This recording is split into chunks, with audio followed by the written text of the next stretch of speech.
registered to vote yet? I already voted. I'm just kidding. I have literally not gotten any. I've not ever gotten this many phone calls in my entire life. I know. And text messages. The text messages are what really make me mad. Hi, this is Sarah from so-and-so. Can we count on your vote? Shut up, Sarah. Sorry.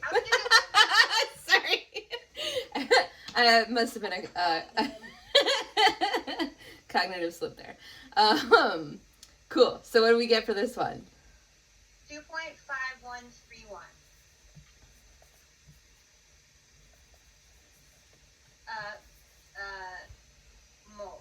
Moles of chlorine. Cool. So now that we have moles of everything, we want to get the molar ratio of each one of these relative to the smallest number, right? So one thing that I want to point out here real quick is this number and this number are pretty freaking close, right? We're going to call them the same. Okay? So I'm just going to do a little bit of engineering there, a little rounding. Just smudging it a little. Yeah.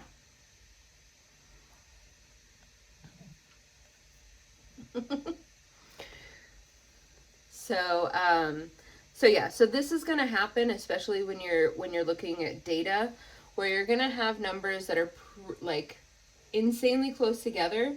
Those are basically the same number of moles, right? If they're close together but not like, oh, I could just round them and make them the same number, then that's not close.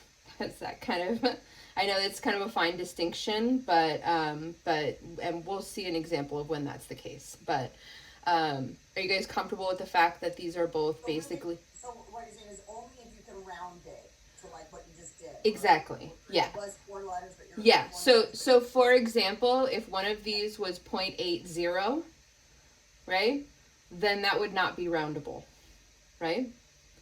Does that make sense? So these guys are agreeing to the second, almost the third decimal place, right? That's close enough. Okay. So we want to get the molar ratio, which is just a fancy way of saying moles of one atom divided by moles of another atom, right, whatever they are. Okay. We always want molar ratios to be whole numbers. So if we want molar ratios to be whole numbers, do we want the smaller number on the top or the bottom? The bottom, right? If the smaller number's on the bottom, then it's going to give us a whole number. The smaller number's on top, then we're going to get a fraction, right? Which is annoying. Cool? So we want smaller on bottom.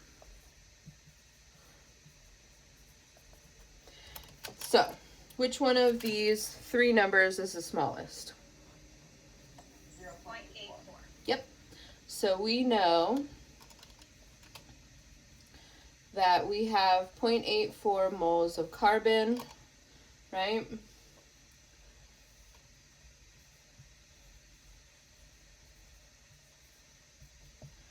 So the molar ratio of carbon to hydrogen here is 1, right?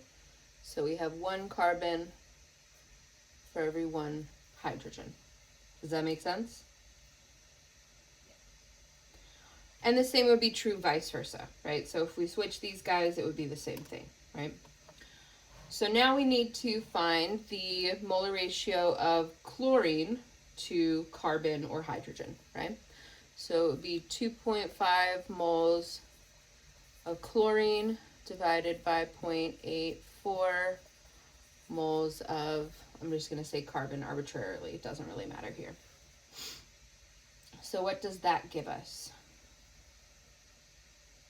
2.976. 2.97 is, this is basically 3, right? Again, if it was 2.90, that's not 3, okay? But this is close enough to 3 that we'll call it 3, okay? So, we know that there are 3 chlorines for every 1 carbon, right? Does that make sense, guys? Yeah. Cool. I'm going to do some erases up here. So what if those other 2 numbers were different? Then we would just then pick, we would pick the smallest one, Okay. and we would divide all of them by that guy. But you would still do all 3 of them. Yes. Mm-hmm. Yeah, because you need to know, because you know there's 3 atoms in the compound, you need to know the ratio of each one of them to each other. Does that make sense? Yep. Cool. So So, it'd be 1 to 1 carbon, for example, if that was the smallest. And then with the ratios, though, like, what if you needed the ratio between the second to least smallest and the biggest? You wouldn't have that. I think you're making it more complicated than you need to. I usually do. I'm not trying to be mean. I'm just saying. That's my special. I think that basically when you have the ratio of everyone to the smallest, right? Then it's not about, you're basically comparing all of the atoms to one of the atoms, right? So this is your focal point. Does that make sense? Yes. Cool.